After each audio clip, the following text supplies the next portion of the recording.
छत्तीसगढ़ नक्सली हमले च 22 जवान होए शहीद। कल बीजापुर च होया सी वड्डा हमला। जवाबी कार्रवाई च 9 नक्सली भी होए ढेर।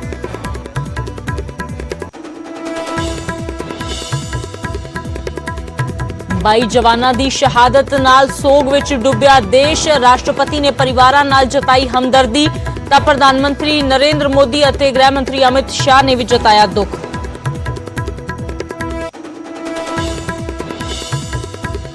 कोरोना दे वध रहे केसां ते फिर एक्शन च पीएम उच्च पद्धरी मीटिंग दी कर रहे ने हालातां दी समीक्षा। पिछले 24 घंटियां च देश च 90,000 तो ज्यादा केस, 500 तो वध मौतां। 2 दिनां दे अंदर मुख्तार अंसारी नूं लैण पंजाब पहुंच सकदी है यूपी पुलिस। सड़क जरिए ही कीता जावेगा शिफ्ट। सुप्रीम कोर्ट ने 8 अप्रैल तक शिफ्ट करन दे दित्ते ने निर्देश। थोड़ी ही देर च पटियाला दे विच नवजोत सिंह सिद्धू दी प्रेस कॉन्फ्रेंस। कैप्टन नाल मुलाकात तो बाद पहली बार मीडिया दे होणगे मुखातिब। वड्डा सवाल कि शाही शहर तो सिद्धू करनगे कोई वड्डा सियासी ऐलान।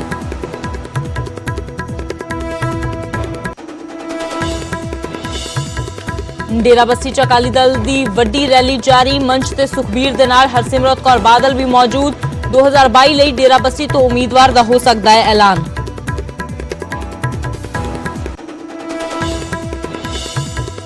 सख्त सुरक्षा विचाले करनाल पहुंचे हरियाणा के मुख्यमंत्री मनोहर लाल खट्टर। कई समागमां च कर रहे ने शिरकत।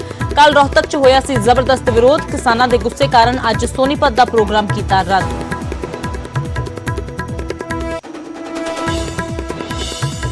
अते एनबा अवार्ड च न्यूज़ 18 पंजाब दी धूम। गौरव शुक्ला बने पंजाब दे नंबर 1 एंकर। नॉर्दर्न रीजन च मिलिया बेहतरीन एंकरिंग दा अवार्ड।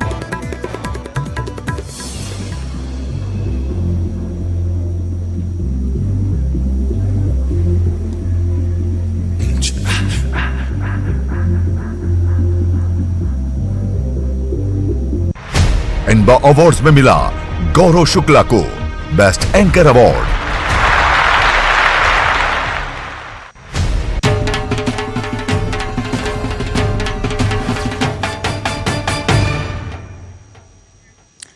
सत श्री अकाल। न्यूज़ 18 पंजाब हरियाणा हिमाचल देख रहे सारे दर्शकों का स्वागत। मैं अमृत वर्दी। बुलेटिन की शुरुआत कर दिया छत्तीसगढ़ नक्सली हमले दे नाल जुड़ी वड्डी खबर दे नाल। नक्सली हमले च 22 जवान शहीद हो गए ने। बीजापुर जिले दे विच कल नक्सलियां ने हमला कीता सी जिस दे विच हुण तक 22 जवान शहीद हो गए ने। हालांकि जवानां ने भी नक्सलियां नूं मूंह तोड़ जवाब दिता ते जवाबी कार्रवाई च 9 नक्सली भी ढेर होए ने। दस्सिया जा रहा है कि नक्सल विरोधी मुहिम दे विच एसटीएफ, डीआरबी, सीआरपीएफ ते कोबरा दे लगभग 400 जो जवान वो शामिल ने। तां फिलहाल छत्तीसगढ़ दे विच ਇਹ ਵੱਡਾ ਨਕਸਲੀ ਹਮਲਾ ਜੋ ਕੱਲ ਬੀਜਾਪੁਰ ਦੇ ਵਿੱਚ ਹੋਇਆ ਸੀ ਉੱਥੇ ਨਕਸਲੀਆਂ ਤੇ ਜਵਾਨਾਂ ਦੇ ਵਿਚਾਲੇ ਜੋ ਮੁੱਠਭੇੜ ਹੋਈ ਹੈ ਉਸ ਤੋਂ ਬਾਅਦ 22 ਜਵਾਨ ਸ਼ਹੀਦ ਹੋ ਗਏ ਨੇ ਤੇ ਹਾਲਾਂਕਿ ਕਈ ਜ਼ਖਮੀ ਵੀ ਹੋਏ ਨੇ। ਇਸ ਤੋਂ ਇਲਾਵਾ ਜੋ ਜਵਾਬੀ ਕਾਰਵਾਈ ਜਵਾਨਾਂ ਦੇ ਵੱਲੋਂ ਕੀਤੀ ਗਈ ਹੈ ਉਸ ਦੇ ਵਿੱਚ 9 ਨਕਸਲੀਆਂ ਨੂੰ ਵੀ ਢੇਰ ਕਰ ਦਿੱਤਾ ਗਿਆ ਹੈ। ਤਾਂ ਇਸ ਖਬਰ ਦੇ ਨਾਲ ਹੀ ਫਿਲਹਾਲ ਦੇਸ਼ ਦੇ ਵਿੱਚ ਸੋਗ ਦੀ ਵੀ ਲਹਿਰ ਹੈ ਕਿਉਂਕਿ ਦੇਸ਼ ਦੇ ਲਈ एक वड्डा घाटा अपने जवानों नूं खो देण दा। हालांकि देश उन्हां दी शहादत ते मान भी महसूस कर रहा है पर नाल ही नाल जो एक वड्डा घाटा पिया है इन्हें जवानों नूं गवा देण वाला उस नूं लैके जो है वो अज सोग भी देश दे विच देखण नूं मिल रहा है। तां नक्सली हमले दे विच 22 जवान शहीद हो गए ने। बीजापुर दे विच शनिवार नूं नक्सलियां ने 700 जवानों नूं घेर के हमला कर दिता। सुरक्षा बलों नूं जो जोनागुड़ा दीयां पहाड़ियां दे विच नक्सलियां ने जो डेरा जमाया होया सी उसकी सूचना मिली सी ते शुक्रवार रात नूं ही सीआरपीएफ दे कोबरा कमांडो, सीआरपीएफ बस्तारिया बटालियन ते स्पैशल टास्क फोर्स दे 2000 जवानों ने ऑपरेशन शुरू किया। पर शनिवार नूं नक्सलियां ने 700 जवानों नूं घेर के उन्हां दे उत्ते फायरिंग की।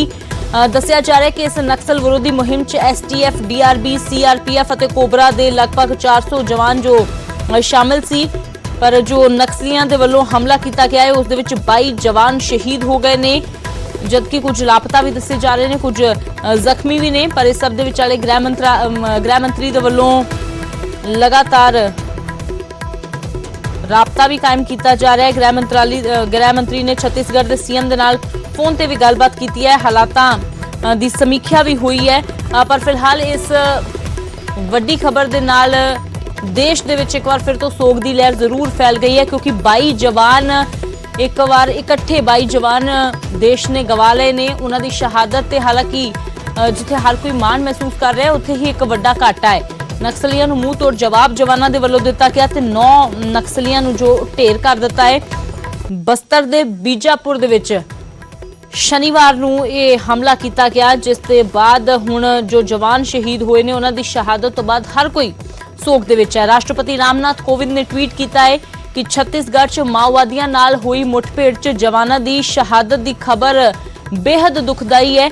ਪੁੱਤ ਗਵਾਉਣ ਵਾਲੇ ਪਰਿਵਾਰਾਂ ਨਾਲ ਮੇਰੀ ਹਮਦਰਦੀ ਹੈ। ਦੇਸ਼ ਉਹਨਾਂ ਦੇ ਇਸ ਦੁੱਖ ਦੇ ਵਿੱਚ ਉਹਨਾਂ ਦੇ ਨਾਲ ਹੈ ਅਤੇ ਜਵਾਨਾਂ ਦੀ ਸ਼ਹਾਦਤ ਨੂੰ ਕਦੇ ਵੀ ਭੁਲਾਇਆ ਨਹੀਂ ਜਾਵੇਗਾ। ਤਾਂ ਇਸੇ ਤਰ੍ਹਾਂ ਗ੍ਰਹਿ ਮੰਤਰੀ ਦੇ ਵੱਲੋਂ ਵੀ ਟਵੀਟ ਕੀਤਾ ਗਿਆ ਹੈ। ਗ੍ਰਹਿ ਮੰਤਰੀ ਅਮਿਤ ਸ਼ਾਹ ਨੇ ਟਵੀਟ ਕੀਤਾ ਹੈ। ਆਪਣੇ ਟਵੀਟ ਦੇ ਵਿੱਚ ਗ੍ਰਹਿ ਮੰਤਰੀ ਨੇ ਲਿਖਿਆ, ਛੱਤੀਸਗੜ੍ਹ 'ਚ ਮਾਓਵਾਦੀਆਂ ਨਾਲ ਲੋਹਾ ਲੈਂਦਿਆਂ ਸ਼ਹੀਦ ਹੋਏ ਜਵਾਨਾਂ ਨੂੰ ਮੈਂ ਨਮਨ ਕਰਦਾ ਹਾਂ। ਦੇਸ਼ ਉਹਨਾਂ ਦੀ ਬਹਾਦਰੀ ਨੂੰ ਕਦੇ ਵੀ ਨਹੀਂ ਭੁੱਲੇਗਾ। ਮੇਰੀ ਹਮਦਰਦੀ ਸ਼ਹੀਦਾਂ ਦੇ ਪਰਿਵਾਰਾਂ ਦੇ ਨਾਲ ਹੈ। ਅਸੀਂ ਸ਼ਾਂਤੀ ਅਤੇ ਵਿਕਾਸ ਦੇ ਦੁਸ਼ਮਣਾਂ ਖਿਲਾਫ ਆਪਣੀ ਜੰਗ ਜਾਰੀ ਰੱਖਾਂਗੇ। ਜ਼ਖਮੀਆਂ ਦੇ ਜਲਦ ਠੀਕ ਹੋਣ ਦੀ ਪ੍ਰਾਰਥਨਾ ਕਰਦਾ ਹਾਂ। ਪ੍ਰਧਾਨ ਮੰਤਰੀ ਨਰਿੰਦਰ ਮੋਦੀ ਨੇ ਵੀ ਟਵੀਟ ਕੀਤਾ ਹੈ। ਪ੍ਰਧਾਨ ਮੰਤਰੀ ਦੇ ਵੱਲੋਂ ਟਵੀਟ ਦੇ ਵਿੱਚ ਲਿਖਿਆ ਗਿਆ ਹੈ ਕਿ ਛੱਤੀਸਗੜ੍ਹ ਦੇ ਵਿੱਚ ਮਾਓਵਾਦੀਆਂ ਨਾਲ ਮੁੱਠਭੇੜ ਦੌਰਾਨ ਸ਼ਹੀਦ ਹੋਏ ਜਵਾਨਾਂ ਦੇ ਪਰਿਵਾਰਾਂ ਨਾਲ ਮੇਰੀ ਹਮਦਰਦੀ ਹੈ। ਦੇਸ਼ ਦੇ ਬਹਾਦਰ ਜਵਾਨਾਂ ਦੀ ਸ਼ਹਾਦਤ ਨੂੰ ਕਦੇ ਵੀ ਭੁਲਾਇਆ ਨਹੀਂ ਜਾ ਸਕਦਾ। ਜ਼ਖਮੀਆਂ ਦੀ ਜਲਦ ਸਿਹਤਯਾਬੀ ਦੀ ਕਾਮਨਾ ਕਰਦਾ ਹਾਂ। ਤਾਂ ਇਹ ਟਵੀਟ ਜੋ ਨੇ ਰਾਸ਼ਟਰਪਤੀ ਵੱਲੋਂ, ਪ੍ਰਧਾਨ ਮੰਤਰੀ ਵੱਲੋਂ ਤੇ ਦੇਸ਼ ਦੇ ਗ੍ਰਹਿ ਮੰਤਰੀ ਦੇ ਵੱਲੋਂ ਜਵਾਨਾਂ ਦੀ ਸ਼ਹਾਦਤ ਤੇ ਕੀਤੇ ਗਏ ਨੇ।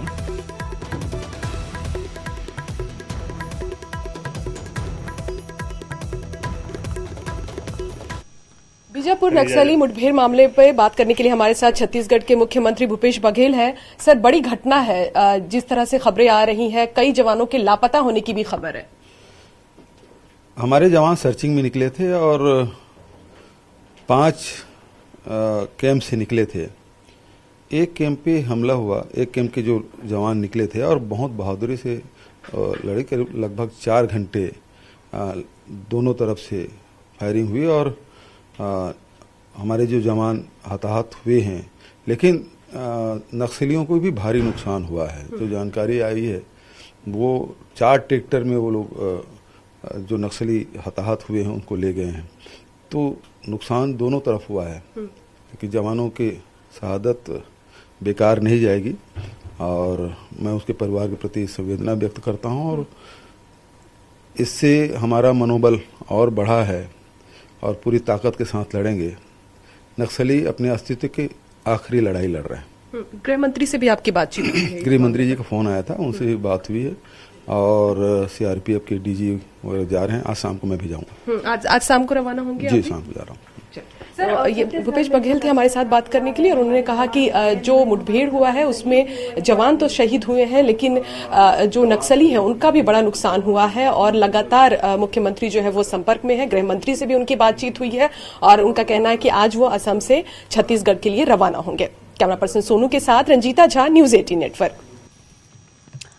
शंकर आनंद साढ़े सहयोगी ज्यादा जानकारी लिए जुड़े ने। तो शंकर, आज देश के लिए कह सकते हैं कि बड़ा ही एक दुख का दिन है, क्योंकि 22 जवानों की शहादत की खबर। और फिलहाल इस समय क्या स्थिति है वहां पर? कितने जवान जो है अभी लापता बताए जा रहे हैं, घायल कितने हैं, क्या कुछ अपडेट पूरे मामले में? देखिए, सबसे पहले मैं बताना चाहूंगा कि डीजी सीआरपीएफ ने इस बात की औपचारिक तौर पर पुष्टि कर दिया है कि 22 जवानों का शव जो शहीद हुए थे जवान, उनका शव मिल चुका है और एक हालांकि अभी मिसिंग है वहां से और उसकी भी तलाश की जा रही है। और जिस तरह से इस मामले में सीआरपीएफ के जवान उस इलाके में, जो सुकमा इलाके से सटा हुआ जो इलाका है, वहां पर बकायदा ऑपरेशन को अंजाम दे रहे थे और नक्सलियों के गढ़ में जाकर वहां पर नक्सलियों के खिलाफ ऑपरेशन को अंजाम दे रहे थे। और इसी इलाके में जो तकरीबन जो घटनास्थल से 1 किलोमीटर के फासले पर नक्सली कमांडर जो हिडमा है वो रहता है, उसका घर है और उसी इलाके में बकायदा एक ऑपरेशन को अंजाम देने की कोशिश की जा रही थी। और इस मामले में सीआरपीएफ को इनपुट मिला था कि इस इलाके में काफी जो है एक देशी रॉकेट लॉन्चर, काफी जो LMG गन है वो देखा गया है, कुछ लोगों को देखा गया है और उन लोगों को देखने के बाद, मामले की जानकारी मिलने के बाद सीआरपीएफ की टीम वहां पे पहुंची, लेकिन वहां पर तकरीबन 350 से ज्यादा नक्सलियों ने घेर करके एक ट्रैप लगा के उन जवानों के ऊपर में हमला किया, जिसमें कि 22 से ज्यादा जवान जो है सीआरपीएफ के वो शहीद हो गए हैं। और इस मामले पर आज देश के राष्ट्रपति और उसके साथ ही देश के प्रधानमंत्री, केंद्रीय गृह मंत्री अमित शाह, वो आज इस मामले में ट्वीट करके अपने भावभीनी श्रद्धांजलि भी उन्होंने प्रकट किया है। और उन्होंने बोला है कि सीआरपीएफ परिवार और सीआरपीएफ के उन शहीद जो हुए जवान हैं उनके परिवारों के प्रति गहरी संवेदना व्यक्त कर रहे हैं। और एक से कहा गया है कि वो उन तमाम परिवारों के साथ में हैं और इस मामले में उन नक्सलियों के खिलाफ जिसने इस ऑपरेशन को अंजाम दिया है उसके खिलाफ ठोस कार्रवाई करने का भी एक निर्देश दिया गया है। इस वक्त में मौके पे सीआरपीएफ के जो डीजी हैं कुलदीप सिंह, वो पहुंचे हुए हैं और इस मामले पर तमाम जो सीआरपीएफ के जवानों और अधिकारियों से इस मामले पर रिपोर्ट ले रहे हैं कि किस तरह से इस पूरे ऑपरेशन को अंजाम दिया गया, किस तरह से ऑपरेशन हुआ और किस तरह से इस मामले पर तमाम जो नक्सली है वो किस इलाके में निकले हैं। इस तरह से कहा जा सकता है कि नक्सली हिजमा का नाम जिस तरह से सामने आया है, इसको लेकर एक आगे की तैयारियां जो है वो की जा रही है और कोशिश की जा रही है कि जितना जल्द से जल्द उसके खिलाफ ऑपरेशन को अंजाम दिया जाए। और इसके लिए जो ज्यादा से ज्यादा और भी पैरामिलिट्री फोर्सेस को वहां पे डिप्लॉय किया जाएगा, जिससे कि आने वाले वक्त में उस इलाके में बड़े स्तर पर एक नक्सलियों के खिलाफ ऑपरेशन को अंजाम दिया। बिल्कुल शंकर, फिलहाल शुक्रिया इस तमाम जानकारी के लिए। तो जिवें शंकर ने दस्सिया कि फिलहाल लगातार उत्थे सीआरपीएफ के उच्च अधिकारी भी पहुंचे हुए ने ते जो 22 जवान शहीद हुए ने उन्हां दियां जो मृतक देहां ने ਉਹ ਲੱਭ ਲਈਆਂ ਗਈਆਂ ਨੇ, ਬਰਾਮਦ ਕਰ ਲਈਆਂ ਗਈਆਂ ਨੇ, ਪਰ ਫਿਲਹਾਲ ਅਜੇ ਵੀ ਜੋ ਸਰਚ ਆਪਰੇਸ਼ਨ ਉਹ ਚਲਾਇਆ ਜਾ ਰਿਹਾ ਹੈ। ਫਿਲਹਾਲ ਸਿੱਧਾ ਤੁਹਾਨੂੰ ਲੈ ਚੱਲਦੇ ਆ ਪਟਿਆਲਾ, ਜਿੱਥੇ ਨਵਜੋਤ ਸਿੰਘ ਸਿੱਧੂ ਪ੍ਰੈਸ ਕਾਨਫਰੰਸ ਕਰ ਰਹੇ ਨੇ। बैठो जी, बैठो, बैठे बैठ जी नाल बोल बात।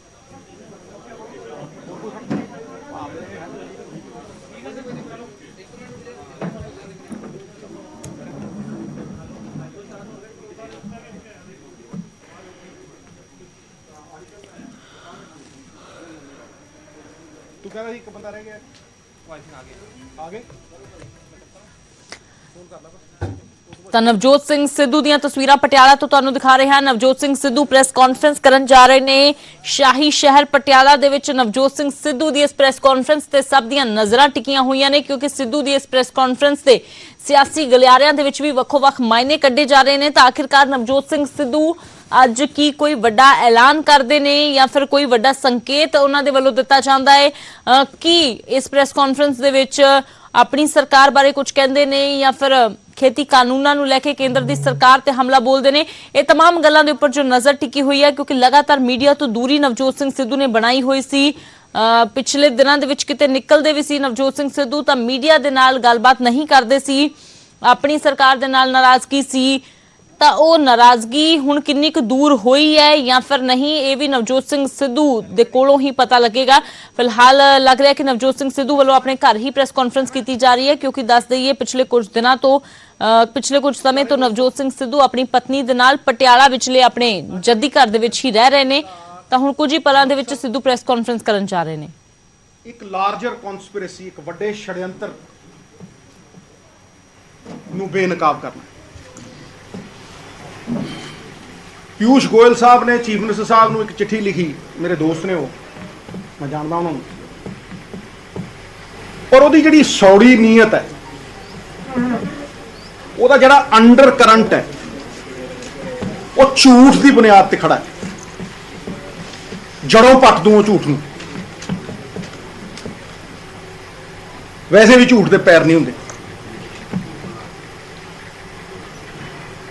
ਉਸ ਚਿੱਠੀ ਦੇ ਵਿੱਚ ਸਭ ਤੋਂ ਵੱਡਾ ਮਨਸੂਬਾ ਇਹ ਹੈ ਕਿ ਸਾਡਾ age old tried tested successful APMC ਦਾ ਜਿਹੜਾ ਮੰਡੀ ਸਿਸਟਮ ਹੈ ਉਹਨੂੰ ਅਸਤ-ਵਿਅਸਤ ਕਰਨਾ, ਉਹਨੂੰ ਡਿਸਰਪਟ ਕਰਨਾ ਔਰ ਪੰਜਾਬ ਦੇ ਵਿੱਚ ਇੱਕ ਡਿਵੀਜ਼ਨ ਪੈਦਾ ਕਰਨਾ ਵੀ ਕਿਸਾਨ ਵੀਰ ਸਭ ਸਮਝਦੇ ਹੋ ਉਹ ਆੜਤੀਆਂ ਦੇ ਖਿਲਾਫ ਖੜੇ ਹੋ ਜਾਣ, ਆੜਤੀ ਉਹਨਾਂ ਦੇ ਖਿਲਾਫ ਖੜੇ ਹੋ ਜਾਣ ਔਰ ਦੋਨੋਂ ਪੁੱਛ ਕੇ ਪੰਜਾਬ ਸਰਕਾਰ ਨੂੰ ਖੜ ਕੇ ਸਵਾਲ ਕਰਨ ਵੀ ਥੋਤੋਂ ਸਰਕਾਰ ਨਹੀਂ ਚੱਲਦੀ, ਥੋਤੋਂ ਸਾਡੀਆਂ ਸਮੱਸਿਆਵਾਂ ਦਾ ਹੱਲ ਨਹੀਂ ਹੁੰਦਾ। ਇਹ ਡਿਵੀਜ਼ਨ ਜਿਹੜੇ ਗੋਰੇ ਪੈਦਾ ਕਰਦੇ ਹੁੰਦੇ ਸੀਗੇ, ਇਹ ਡਿਵੀਜ਼ਨ ਪੈਦਾ ਕਰਨ ਦੀ ਕੋਸ਼ਿਸ਼ ਕੀਤੀ ਜਾ ਰਹੀ ਹੈ। ਔਰ ਮੈਂ 4 ਪੁਆਇੰਟ ਦੱਸੂਗਾ ਔਰ ਇਹਨਾਂ ਦਾ ਝੂਠ ਦਾ ਪਰਦਾਫਾਸ਼ ਹੋ ਜੂ ਪੂਰੀ ਤਰ੍ਹਾਂ। ਮੈਂ ਪਹਿਲਾਂ ਵੀ ਜਦੋਂ ਵੀ ਗੱਲ ਕੀਤੀ ਹੈ ਤਰਕ ਤੇ ਕੀਤੀ ਹੈ ਔਰ ਸਰੇਆਮ ਕਹਿ ਕੇ ਕੀਤੀ ਹੈ ਵੀ ਕਿਤੇ ਵੀ ਕੋਈ ਵੀ ਸੈਂਟਰ ਸਰਕਾਰ ਦਾ ਬੰਦਾ ਆ ਕੇ ਮੇਰੇ ਨਾਲ ਬਹਿਲੇ, ਕਿਸੇ ਨੇ ਅੱਜ ਤੱਕ ਕੋਈ ਜਵਾਬ ਨਹੀਂ ਦਿੱਤਾ।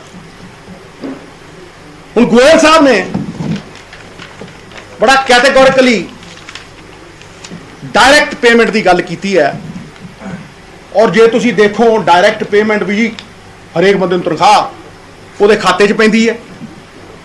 ਇਹ ਤਾਂ ਬੜੀ ਵਧੀਆ ਗੱਲ ਹੈ, ਗੱਲ ਸੁਣਨ 'ਚ ਬੜੀ ਚੰਗੀ ਲੱਗਦੀ ਹੈ, ਪਾਲਿਸੀ ਲਿਖਣ ਦੇ ਵਿੱਚ ਬੜੀ ਚੰਗੀ ਲੱਗਦੀ ਹੈ, ਬੜੀ ਸੁਹਾਉਂਦੀ ਹੈ। ਪਰ ਮੈਂ ਕਹਿੰਦਾ ਛਾਤੀ ਠੋਕ ਕੇ ਕਿ ਸ਼ੁਰਲੀ ਹੈ, ਇਹਦਾ ਮਨਸੂਬਾ ਕੁਝ ਹੋਰ ਹੈ। ਗੋਇਲ ਸਾਹਿਬ ਇਹ ਤਰਕ ਦਿੰਦੇ ਆ ਕਿ ਜੀ ਪੰਜਾਬ ਦਾ ਜਿਹੜਾ ਰੈਵਨਿਊ ਡਿਪਾਰਟਮੈਂਟ ਆ ਉਹਨੂੰ ਲੈਂਡ ਰਿਕਾਰਡਾਂ ਦੇ ਬਾਰੇ ਸਾਰਾ ਕੁਝ ਪਤਾ ਹੈ ਔਰ ਸਭ ਕੁਝ ਜਾਣੂ ਹੈ,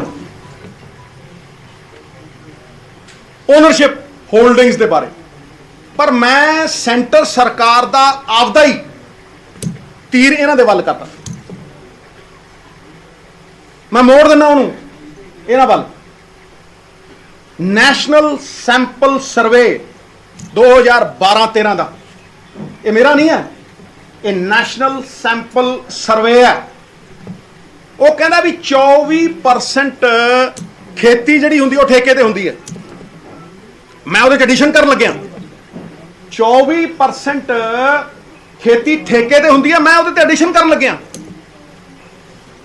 ਉਹ ਖੇਤੀ ਓਰਲ ਕੰਟਰੈਕਟ ਤੇ ਹੁੰਦੀ ਹੈ, ਕਿਸੇ ਰਿਟਨ ਕੰਟਰੈਕਟ ਤੇ ਨਹੀਂ ਹੁੰਦੀ, ਅਨਰਿਟਨ ਹੈ, ਉਹ ਓਰਲ ਹੈ, ਜ਼ਬਾਨੀ ਹੈ। ਆ ਪਿੰਡ ਮਾਨ ਵਾਲੇ ਆ ਬੈਠਾ ਮੇਰਾ ਤਾਏ ਦਾ ਮੁੰਡਾ, ਇਹਨੂੰ ਪੁੱਛੋ 2 ਏਕੜ ਕਿਤੇ ਦਿੱਤੀ ਹੋਈ ਹੈ, 3 ਏਕੜ ਕਿਤੇ ਦਿੱਤੀ ਹੋਈ ਹੈ, ਜ਼ਬਾਨ ਤੇ ਦਿੱਤੀ ਹੈ ਜਾਂ ਲਿਖਤ ਤੇ ਦਿੱਤੀ।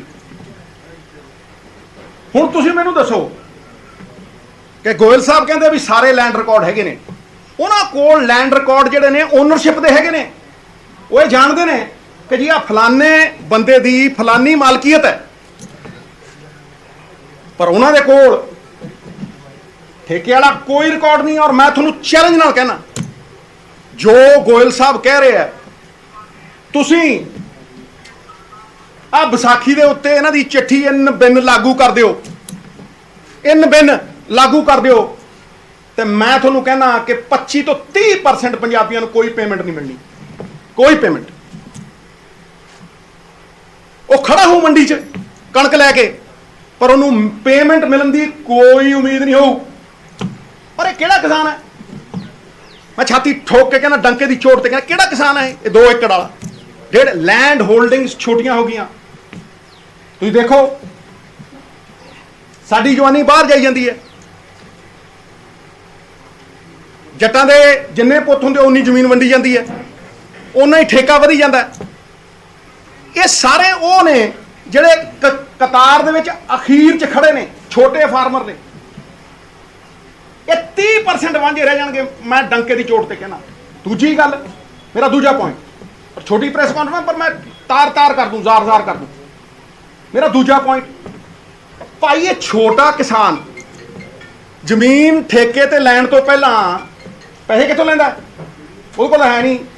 ਜੇ ਉਹਨੇ 4 ਏਕੜ ਤੇ ਕਲਟੀਵੇਸ਼ਨ ਕਰਨੀ ਹੈ, 2 ਏਕੜ ਤੇ ਕਰਨੀ ਹੈ, 1.5 ਏਕੜ ਤੇ ਕਰਨੀ ਹੈ, 5 ਏਕੜ ਤੇ ਕਰਨੀ ਹੈ, ਉਹ ਆੜ੍ਹਤੀ ਤੋਂ ਪੈਸੇ ਲੈਂਦਾ। ਉਹ ਕਹਿੰਦਾ ਲਿਆ ਯਾਰ 2 ਲੱਖ ਦੇ ਦੇ, ਮੈਨੂੰ ਲੱਖ ਦੇ ਦੇ। ਕਿਉਂ? ਉਹਨੇ ਬੀਜ ਖਰੀਦਣਾ, ਉਹਨੇ ਠੇਕਾ ਦੇਣਾ। ਠੇਕਾ ਨਹੀਂ ਦੇਣਾ, ਉਹਨੇ ਠੇਕਾ ਦੇਣਾ। ਉਹਨੇ ਪੈਸਟੀਸਾਈਡ ਖਰੀਦਣੀ ਹੈ, ਖਰੀਦਣੀ ਕਿ ਨਹੀਂ ਖਰੀਦਣੀ? ਇਹ ਸਾਰਾ ਕੁਝ ਉਹਨੇ ਖਰੀਦਣਾ। ਫਿਰ ਉਹਦੀ ਕਾਸਟ ਆਫ ਪ੍ਰੋਡਕਸ਼ਨ ਹੈ, ਉਹ ਪਹਿਲਾਂ ਹੀ ਆੜ੍ਹਤੀਏ ਤੋਂ ਲੈਂਦਾ। ਆੜ੍ਹਤੀਆ ਉਹ ਕਾਸਟ ਬੀਅਰ ਕਰਦਾ। ਇਹ ਐਨਟਵਾਈਨਡ ਸਿਸਟਮ ਹੈ। ਕੋਈ ਇਹ ਥੋੜਾ ਨਾ ਵੀ ਤੁਸੀਂ ਆਪਣਾ ਤੁਗਲਕੀ ਫਰਮਾਨ ਜਾਰੀ ਕਰੋਗੇ ਤੇ ਸਿਸਟਮ ਜ਼ਾਰ ਕਰ ਦਿਓਗੇ। ਇਹ ਤੇ ਉਦੋਂ ਦਾ ਚੱਲੀ ਆਉਂਦਾ। ਤੁਸੀਂ ਦੇਖ ਲਓ ਕਿੰਨੀ ਦੇਰ ਦਾ ਚੱਲੀ ਆਉਂਦਾ।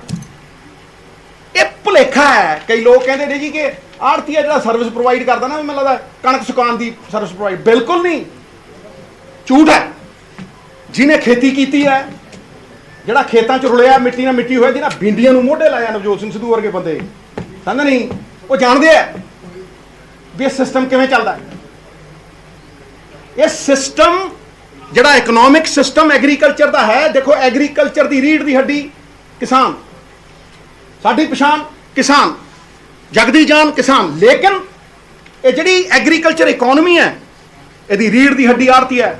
ਕੋਈ ਕਰ ਲੈ ਬਹਿਸ ਮੇਰੇ ਨਾਲ, ਤੁਸੀਂ ਕਰ ਦਿਓ 1 ਮਿੰਟ ਦੇ ਵਿੱਚ, ਦੇਖੋ ਤੁਸੀਂ ਨਾਲ ਦੀ ਨਾਲ ਉਹ ਖੜੇ ਆ। ਤੇ ਜਿਹੜੀ ਫਸਲ ਵੀ ਚੁੱਕਦੀ ਹੈ ਪੰਜਾਬ ਸਰਕਾਰ, ਉਹ ਤੁਹਾਨੂੰ ਲੱਗਦਾ ਕਿ ਉਹ ਆਪ ਹੀ ਚੁੱਕ ਲੈਂਦੇ? FCI ਚੁੱਕਦੀ ਹੈ, ਸਾਰੇ ਆੜਤੀਆਂ ਨੂੰ ਕਿਹਾ ਜਾਂਦਾ ਹੈ। ਗੱਡੀਆਂ ਉਹ ਲਿਆਉਂਦੇ ਆ, ਟੋਚਨ ਉਹ ਪਾਉਂਦੇ ਆ, ਸਮਾਨ ਉਹ ਪਹੁੰਚਾਉਂਦੇ ਆ। ਕੌਣ ਕਹਿੰਦਾ ਭਾਈ ਵੀ ਜਿਹੜਾ ਆੜਤੀ ਹੈ ਉਹ ਇਹਦਾ ਹਿੱਸਾ ਨਹੀਂ ਹੈ? He is not entwined with the system. ਹਾਂਜੀ, ਮੈਨੂੰ ਕੋਈ ਸਮਝਾ ਦੇ। ਫਿਰ ਤੁਸੀਂ ਕਹਿੰਦੇ ਹੋ ease of doing business. Ease of doing business ਤੇ ਇਹੀ ਹੈ ਵੀ ਗੁੱਡ ਫੇਥ ਤੇ ਕੰਮ ਚੱਲ ਰਿਹਾ, ਆੜਤੀ ਨਾਲ ਗੁੱਡ ਫੇਥ ਤੇ ਕੰਮ ਚੱਲ ਰਿਹਾ, ਜ਼ਬਾਨ ਦੇ ਨਾਲ ਕੰਮ ਚੱਲ ਰਿਹਾ। ਤੁਸੀਂ ਤਾਂ ਕਹਿੰਦੇ ਹੋ ਨਾ ਈਜ਼ ਆਫ। ਲਾ ਮੈਂ ਤੁਹਾਨੂੰ ਗਰੰਟੀ ਦਿੰਦਾ, ਤੁਸੀਂ ਕਹੋ ਜੀ ਕਾਗਜ਼ ਪੇਸ਼ ਕਰੋ, ਕਿਸੇ ਨੇ 6 ਮਹੀਨੇ ਦਾ ਕੰਟਰੈਕਟ ਕੀਤਾ, ਕਹਿੰਦੇ ਤੁਸੀਂ ਜਾ ਕੇ ਤਹਿਸੀਲਦਾਰ ਕੋਲ ਖੜਾ ਦਿਓਗੇ, ਤੁਸੀਂ ਜਾ ਕੇ ਪਟਵਾਰੀਆਂ ਦੇ ਕੋਲ ਖੜਾ ਦਿਓਗੇ, ਰਜਿਸਟਰੀ ਜਿੰਨਾ ਕੰਮ ਕਰਾਉਣਾ ਪਊ। ਕਿੰਨੇ ਕਰ ਦੇਣਗੇ ਮੈਨੂੰ ਦਿਖਾ ਦਿਓ। ਕਹਿੰਦੇ ਜੀ ਹਰਿਆਣਾ ਕਰ ਦੂ। ਮੈਂ ਦੇਖੂ 6 ਮਹੀਨਿਆਂ ਬਾਅਦ, ਸਾਲ ਬਾਅਦ ਰੌਲਾ ਕਿਹਦਾ ਪਤਾ, ਹੈਲੀਕਾਪਟਰ ਨਹੀਂ ਉਤਰਨ ਦਿੰਦੇ। ਪਤੰਦਰਾਂ ਨੇ ਪੰਗਾ ਪਾਇਆ, 30% ਸਾਂਭ ਕੇ ਦਿਖਾਣਗੇ ਜਾਟਾਂ ਨੂੰ। ਇਕੱਠੇ ਨੇ ਹੁਣ ਪੰਜਾਬ ਵਾਲਿਆਂ ਨਾਲ, ਕਰ ਦੂ। ਅਗਰ ਇਹ ਹੋ ਗਿਆ, ਅਗਰ ਮੇਰੀ ਚਾਚੀ ਦੇ ਮੁੱਛਾਂ ਹੁੰਦੀਆਂ, ਮੈਨੂੰ ਚਾਚਾ ਨਾ ਕਹਿੰਦਾ ਕਰਕੇ ਵਿਖਾਓ, 2 ਸਾਲਾਂ 'ਚ ਦੇਖਾਂਗੇ, ਮੈਂ ਦੇਖੂੰਗਾ ਵੀ ਇਹ ਕਿੰਨਾ ਕੁ ਹੁੰਦਾ। ਇਹ ਸਾਡਾ ਜਿਹੜਾ ਸਿਸਟਮ ਹੈ, ਇਹ ਜਿਹੜੀ ਕਾਗਜ਼ੀ ਕਾਰਵਾਈ ਹੈ, ਇਹਦੇ 'ਚ ਨਹੀਂ ਹੈਗੀ। ਸਾਰੇ ਡਾਇਰੈਕਟ ਪੇਮੈਂਟ ਜਿੰਨੇ ਹੈਗੇ ਨੇ, ਇਲੈਕਟ੍ਰਿਸਿਟੀ ਦਾ ਅਮਾਉਂਟ ਬਿੱਲ ਹੋਏ ਭਾਵੇਂ ਆਵੇ, ਮੈਂ ਸੁਣ, ਹੁਣ ਇਹ ਕਹਿੰਦੇ ਨੇ ਜੀ ਇਹ ਡਾਇਰੈਕਟ ਪੇਮੈਂਟ ਜਿਹੜੀ ਹੈ, ਇਹਨੂੰ ਕੋਈ ਕਿੰਤੂ ਪਰੰਤੂ ਨਹੀਂ ਹੈ, ਇਹ ਤਾਂ ਸਾਰੇ ਕਹਿਣਗੇ। ਮੈਂ ਤੁਹਾਨੂੰ 3 ਡਾਇਰੈਕਟ ਪੇਮੈਂਟਾਂ ਜਿਹੜੀਆਂ ਸਰਕਾਰ ਕਰ ਰਹੀ ਹੈ ਨਾ, ਮੈਂ ਤੁਹਾਨੂੰ 3 ਦਾ ਐਗਜ਼ਾਮਪਲ ਦਿੰਦਾ। ਸਭ ਤੋਂ ਪਹਿਲਾਂ 7-8 ਮਹੀਨਿਆਂ ਪਹਿਲਾਂ, ਜਦੋਂ ਸਾਰੇ ਸੁੱਤੇ ਪਏ ਸੀ, ਜਦੋਂ ਇਲੈਕਟ੍ਰਿਸਿਟੀ ਅਮੈਂਡਮੈਂਟ ਬਿੱਲ ਵੈਬਸਾਈਟ ਤੇ ਚੜਿਆ ਸੀਗਾ ਗਵਰਨਮੈਂਟ ਆਫ ਇੰਡੀਆ ਦੀ, ਮੈਂ ਉਦੋਂ 7 ਮਹੀਨੇ ਪਹਿਲਾਂ, 8 ਮਹੀਨੇ ਪਹਿਲਾਂ ਕਿਹਾ ਸੀਗਾ ਇੱਕ ਹੋਰ ਸਾਜ਼ਿਸ਼ ਆ ਰਹੀ ਹੈ। ਉਹ ਅਮਲੀ ਜਾਮਾ ਚਾੜਤਾ। ਹੁਣ ਕਹਿੰਦੇ ਜੀ ਪੁੱਛ ਕੇ ਕਰਾਂਗੇ। ਇਹ ਪੁੱਛਿਆ ਸੀ ਤੁਸੀਂ? ਜਿਹੜੇ 3 ਕਾਲੇ ਕਾਨੂੰਨ ਲਿਆਏ ਸੀਗੇ, ਕਿਸਾਨ ਨੂੰ ਪੁੱਛਿਆ ਤੁਸੀਂ? ਕਿਸਾਨ ਨੂੰ ਭਾਗੀਦਾਰ ਜਿਹਦੇ ਫਾਇਦੇ ਲਈ ਤੁਸੀਂ ਕਰ ਰਹੇ, ਜਦੋਂ ਉਹਨੂੰ ਨਹੀਂ ਪੁੱਛਦੇ, ਫਿਰ ਇਹਦਾ ਕੀ ਉਹ ਹੈ? Electricity amendment bill direct payment ਪਾਉਂਦਾ ਕਿਸਾਨ ਦੇ ਉਸ 'ਚ, ਲੇਕਿਨ ਸਵਾਲ ਦੋਨਾਂ ਥਾਵਾਂ ਤੇ ਇਹੀ ਹੈ ਕਿ ਉਹ ਪਹੁੰਚੂ। ਜਦੋਂ ਤੁਸੀਂ ਕਹੋਗੇ ਪੰਜਾਬ ਸਰਕਾਰ ਨੂੰ ਵੀ ਡਾਇਰੈਕਟ ਪੇਮੈਂਟ ਪਾ ਦੇ ਵੀ ਕਿਸਾਨ ਦੇ ਖਾਤੇ 'ਚ ਸਬਸਿਡੀ, ਪੰਜਾਬ ਸਰਕਾਰ ਕੋਲ 12,000 ਕਰੋੜ ਰੁਪਇਆ ਹੈ ਵੀ ਕਿਸਾਨ ਦੇ ਖਾਤੇ 'ਚ ਪਾ ਦੂਗੀ ਫ੍ਰੀ ਬਿਜਲੀ ਦੀ, ਉਸੇ ਵੇਲੇ ਖਤਮ ਹੋ ਜੂ 10-12,000 ਕਰੋੜ ਦੀ ਸਬਸਿਡੀ, ਉਸੇ ਵੇਲੇ ਖਤਮ। ਦੂਜੀ ਚੀਜ਼, ਬੜੇ ਧਿਆਨ ਨਾਲ ਸੁਣਿਓ, ਇਹ ਛੜਯੰਤਰ ਬਹੁਤ ਵੱਡਾ ਹੈ। ਦੂਜੀ ਚੀਜ਼, ਸਾਰੀ ਦੀ ਸਾਰੀ ਸਟੋਰੇਜ ਦੇਤੀ ਅਡਾਨੀ ਨੂੰ, ਸਾਰੀ ਦੀ ਸਾਰੀ ਰਿਟੇਲ ਦੇਤੀ ਅੰਬਾਨੀ ਨੂੰ, ਠੀਕ ਹੈ। ਉਦੋਂ ਬਾਅਦ ਕਹਿੰਦੇ ਜੀ ਅਸੀਂ ਤਾਂ ਪੀਡੀਐਸ ਸਿਸਟਮ ਖਤਮ ਕਰਾਂਗੇ। ਪੀਡੀਐਸ ਸਿਸਟਮ ਖਤਮ ਕਰਾਂਗੇ, ਜਿਹੜਾ ਗਰੀਬ ਨੂੰ 3 ਰੁਪਏ ਚੌਲ, 1 ਰੁਪਏ ਚੌਲ, ਅਸੀਂ ਹੁਣ ਗਰੀਬ ਨੂੰ ਉਹਦੇ ਖਾਤੇ 'ਚ ਪਾਵਾਂਗੇ ਪੈਸੇ, ਉਹਦੇ ਖਾਤੇ 'ਚ ਪਾਵਾਂਗੇ। ਬਹੁਤ ਚੰਗੀ ਗੱਲ ਹੈ ਜੀ, ਲੋਕ ਕਹਿਣਗੇ ਬੜੀ ਵਧੀਆ ਗੱਲ ਹੈ ਜੀ, ਖਾਤੇ 'ਚ ਪਾਉਂਗੇ। ਪਰ ਤੁਸੀਂ ਮੈਨੂੰ ਇਹ ਦੱਸੋ, ਮੈਂ ਸਵਾਲ ਪੁੱਛਦਾ ਵੀ ਜਦੋਂ ਹੁਣ ਗਰੀਬ ਦੇ ਪੈਸੇ ਖਾਤੇ 'ਚ ਆ ਗਏ, ਉਹ ਮਾਰਕੀਟ ਰੇਟ ਤੇ ਖਰੀਦੂਗਾ ਜਾਂ 3 ਰੁਪਏ ਕਿਲੋ ਖਰੀਦੂਗਾ? ਦਿਖਾਓ, ਦੱਸ ਦਿਓ। ਗੇਮ ਦੇਖੋ ਕਿ ਗਰੀਬ ਦੇ ਖਾਤੇ 'ਚ ਪੈਸੇ ਪਾਤੇ, ਉਹਦੇ ਗਰੀਬ ਦੇ ਖਾਤੇ 'ਚ ਆ ਗਏ ਪੈਸੇ, ਪਰ ਉਹ ਖਰੀਦੂਗਾ ਜਾ ਕੇ ਅੰਬਾਨੀ ਦੀ ਰਿਟੇਲ ਤੋਂ ਔਰ ਮਾਰਕੀਟ ਰੇਟ ਦੇ ਉੱਤੇ ਖਰੀਦੂਗਾ। ਤੀਜੀ ਡਾਇਰੈਕਟ ਪੇਮੈਂਟ ਆ, ਤੀਜੀ ਡਾਇਰੈਕਟ ਪੇਮੈਂਟ ਆ ਜਿਹਦੇ ਤੁਸੀਂ 30% ਲੋਕਾਂ ਨੂੰ ਵਾਂਝਾ ਕਰ ਦਿਓਗੇ ਪੇਮੈਂਟ ਤੋਂ, ਐ ਖੜਾ ਕਰ ਦਿਓ ਜਿਵੇਂ ਸੜਕ ਦੇ ਉੱਤੇ ਖੜੇ ਕੀਤੇ ਹੁੰਦੇ। ਕੋਈ ਰਿਕਾਰਡ ਨਹੀਂ ਲਿਆ ਸਕਦਾ ਉਹਨੂੰ, ਪਟਵਾਰੀਆਂ ਦੇ ਕੋਲ ਉਹਨੂੰ ਫਲਾਨੀ ਥਾਂ ਦੇ ਉੱਤੇ ਜਾ ਕੇ ਖੜਾ ਕਰਨਾ। ਤੀਜੀ ਚੀਜ਼ ਜਿਹਦਾ ਕਿ ਸਭ ਤੋਂ ਵੱਡਾ ਪੈਰਾਡੌਕਸ ਹੈ, ਜਿਹੜਾ ਕਿ ਤੁਹਾਡੇ ਜਿਹੜਾ ਤੁਸੀਂ ਕਹਿੰਦੇ ਹੋ ਨਾ ਵਨ ਨੇਸ਼ਨ ਵਨ ਮਾਰਕੀਟ, ਬੱਖੀਆਂ ਢੇੜ ਦੋ। ਵਨ ਨੇਸ਼ਨ ਵਨ ਮਾਰਕੀਟ ਜਿਹੜੀ ਤੁਸੀਂ ਕਹਿੰਦੇ ਹੋ, ਇਦੋਂ ਵੱਡਾ ਝੂਠ ਹੈ ਹੀ ਕੋਈ। ਤੁਸੀਂ one nation two markets create ਕਰਦੇ ਹੋ। ਪੁੱਛੋ ਕਿਦਾਂ? ਵਨ ਨੇਸ਼ਨ ਟੂ ਮਾਰਕੀਟਸ ਤੁਸੀਂ ਕ੍ਰੀਏਟ ਕਰ ਰਹੇ ਹੋ। ਮੈਂ ਤੁਹਾਨੂੰ ਗਾਰੰਟੀ ਦੇ ਕੇ ਕਹਿਣਾ, ਜਿਹੜਾ ਤੇ ਜਾ ਕੇ ਸਰਕਾਰੀ ਮੰਡੀ ਦੇ ਵਿੱਚ ਜਾ ਕੇ ਖਰੀਦੂਗਾ, ਉਹ ਤੇ ਲੈਂਡ ਰਿਕਾਰਡ ਵੀ ਦੇਵੇ, ਉਹਦੇ ਖਾਤਿਆਂ ਦੇ ਵਿੱਚ ਪੇਮੈਂਟ ਪਊ, ਉਹ ਜਾ ਕੇ ਪਟਵਾਰੀਆਂ ਕੋ ਖੜੇ, ਉਹ ਜਾ ਕੇ ਤਹਿਸੀਲਦਾਰਾਂ ਕੋ ਖੜੇ, ਤੇ ਜਿਹੜਾ ਪ੍ਰਾਈਵੇਟ ਸਬਜ਼ੀ ਮੰਡੀ 'ਚ ਜਾ ਕੇ ਵੇਚੂ, ਜਿਹੜਾ ਪ੍ਰਾਈਵੇਟ ਅੰਬਾਨੀ ਤੇ ਅਡਾਨੀ ਨੂੰ ਜਾ ਕੇ ਕਣਕ ਦਊ, ਜੀਰੀ ਦਊ, ਜਿਹੜਾ ਜਾ ਕੇ ਆੜ੍ਹਤੀਏ ਨੂੰ ਪ੍ਰਾਈਵੇਟ ਮੰਡੀ ਦੇ ਵਿੱਚ ਜੀਰੀ ਦਊ, ਉਹਨੂੰ ਕੋਈ ਲੋੜ ਨਹੀਂ ਹੈ। ਉਹਨੂੰ ਕੋਈ ਲੋੜ ਨਹੀਂ ਹੈ। ਉਹਨੂੰ ਨਾ ਕਾਗਜ਼ ਦਿਖਾਉਣ ਦੀ ਲੋੜ ਹੈ। ਉਹਨੂੰ ਭਾਵੇਂ ਆਨਲਾਈਨ ਪੇਮੈਂਟ ਕਰ ਦਿਓ, ਉਹਨੂੰ ਭਾਵੇਂ ਜਿਵੇਂ ਮਰਜ਼ੀ ਕੈਸ਼ 'ਚ ਪੇਮੈਂਟ ਕਰ ਦਿਓ, ਕਿ ਤੁਹਾਡੇ ਪਿਓ ਦਾ ਰਾਜ ਹੈ ਵੀ ਇੱਕ ਕਾਨੂੰਨ ਤੁਸੀਂ ਦੋ ਤਰੀਕਿਆਂ ਨਾਲ ਦੋ ਬੰਦਿਆਂ ਤੇ ਲਾਓਗੇ। ਇਹਦਾ ਮਤਲਬ you are promoting private mandis, you are promoting Ambanis and Adanis, you are promoting them। ਇਹ ਕਲੀਅਰ ਹੈ, ਇਹ ਸਾਫ਼ ਹੈ। ਨਹੀਂ ਤਾਂ ਤੁਸੀਂ ਰਿਊਲ ਉੱਥੇ ਕਿਉਂ ਨਹੀਂ ਲਾਏ? ਜਦੋਂ ਕੋਈ ਬੰਦਾ ਪ੍ਰਾਈਵੇਟ ਮੰਡੀ 'ਚ ਸਬਜ਼ੀ ਵੇਚਣ ਜਾਂਦਾ, ਨਹੀਂ ਤਾਂ ਉਹਨੂੰ ਟੈਕਸ ਲਾਦਾ। ਆ ਮੈਂ ਯਾਰ ਜਾ ਕੇ ਪ੍ਰਾਈਵੇਟ ਮੰਡੀ ਵਾ, ਤੇ ਉਹ ਕਾਗਜ਼ ਦਿੰਦਾ, ਜਾਂ ਤਾਂ ਤੁਸੀਂ ਉਹਨੂੰ ਵੀ ਲਿਖਦੇ, ਉਹ ਕਾਗਜ਼ ਦਿੰਦਾ। ਜਦੋਂ ਕੋਈ ਬੰਦਾ ਅੰਬਾਨੀ ਅਡਾਨੀ ਨੂੰ ਦੇਣ ਜਾਊਗਾ, ਉਹ ਕਾਗਜ਼ ਦਿੰਦਾ, ਉਹਨੂੰ ਤੁਸੀਂ ਆਨਲਾਈਨ ਪੇਮੈਂਟ ਕਰਦੇ ਹੋ। ਇਹ ਕਿੱਥੋਂ ਦਾ ਇਨਸਾਫ ਹੈ ਮਹਾਰਾਜ ਸੈਂਟਰ ਸਰਕਾਰ ਵਾਲਿਓ, ਵੀ ਤੁਸੀਂ ਇੱਕ ਕਾਨੂੰਨ ਦੋ ਬੰਦਿਆਂ ਲਈ ਅੱਡ ਅੱਡ ਲਾਗੂ ਕਰ ਰਹੇ ਹੋ? ਇਹ ਹੋਇਆ ਕਦੇ ਅੱਜ ਤੱਕ? ਕਿ ਜੀ ਤੇਰੇ ਲਈ ਕਾਨੂੰਨ ਅੱਡ ਹੈ, ਤੇਰੇ ਲਈ ਕਾਨੂੰਨ ਅੱਡ ਹੈ, ਤੇ ਤੇਰੇ ਲਈ ਕਾਨੂੰਨ ਅੱਡ ਹੈ। ਇਹ ਜਿਹਾ ਕਿਹੜਾ ਕਾਨੂੰਨ ਹੈ? ਮੈਨੂੰ ਦੱਸ ਦਿਓ, ਸਮਝਾ ਦਿਓ। It impinges on the spirit of the Constitution. No discrimination on the basis of caste, color and creed। ਇਹ ਸਾਡੀ ਕਨਸਟੀਟਿਊਸ਼ਨ, ਸਾਡੇ ਫੈਡਰਲ ਸਟਰਕਚਰ ਦੇ ਉੱਤੇ ਬਹੁਤ ਵੱਡੀ ਮਾਰ ਹੈ। ਤੁਸੀਂ ਬਾਂਹ ਮਰੋੜ ਨਹੀਂ ਚਾਹੁੰਦੇ ਹੋ ਸਾਡੀ। ਤੁਸੀਂ ਡਬਲ ਸਟੈਂਡਰਡ ਦਿਖਾਉਂਦੇ ਹੋ। ਤੁਸੀਂ ਡਿਸਪੈਰਿਟੀ, ਕਨਸਟੀਟਿਊਸ਼ਨ ਕਹਿੰਦਾ ਇਕੁਆਲਿਟੀ, ਕਿੱਥੇ ਦੀ ਇਕੁਆਲਿਟੀ ਹੈ? ਤੁਸੀਂ ਡਿਸਪੈਰਿਟੀ ਕਰ ਰਹੇ ਹੋ, ਸ਼ਰੇਆਮ ਡਿਸਪੈਰਿਟੀ ਕਰ ਰਹੇ ਹੋ। Same law different for different people. ਇਸ ਕਰਕੇ ਮੈਂ ਕੋਰ ਨਿੰਦਾ ਕਰਦਾ, ਔਰ ਇਹਨੂੰ ਇੱਕ ਛੜਯੰਤਰ ਸਾਡੇ APMC ਨੂੰ ਡਿਸਮੈਂਟਲ ਕਰਨ ਦਾ, ਇੱਕ ਐਸੀ ਸਿਚੁਏਸ਼ਨ ਕ੍ਰੀਏਟ ਕਰਨ ਦਾ ਜਿਹੜੀ ਕੱਲ ਨੂੰ ਕਿਓਸ ਟੂ ਕਨਫਿਊਜ਼ਨ ਕ੍ਰੀਏਟ ਕਰ, ਭਾਈ ਲੜਾ ਦੇ। ਪੰਜਾਬ ਦੇ ਵਿੱਚ ਇੱਕ ਐਸੀ ਪਰਿਸਥਿਤੀ ਪੈਦਾ ਕਰਦੇ ਜਿਹੜੀ ਲਾਅ ਐਂਡ ਆਰਡਰ ਸਿਚੁਏਸ਼ਨ ਬਣ ਜੇ, ਫਿਰ ਤੁਹਾਨੂੰ ਹੈਂਡਲ ਮਿਲ ਜੇ।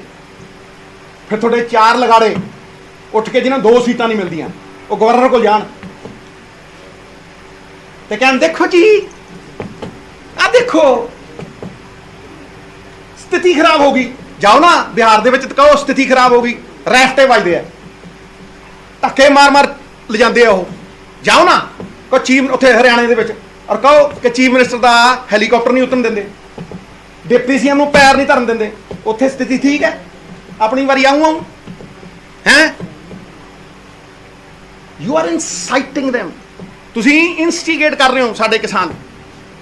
ਤੁਸੀਂ ਉਹਨੂੰ ਪੀਸਫੁਲ ਪ੍ਰੋਟੈਸਟ ਕਰਨ ਤੋਂ ਬਹੁਤ ਜ਼ਿਆਦਾ ਉਹਦੀ ਬਾਂਹ ਮਰੋੜ ਰਹੇ ਹੋ। ਆਈ ਕੈਟੇਗੋਰਿਕਲ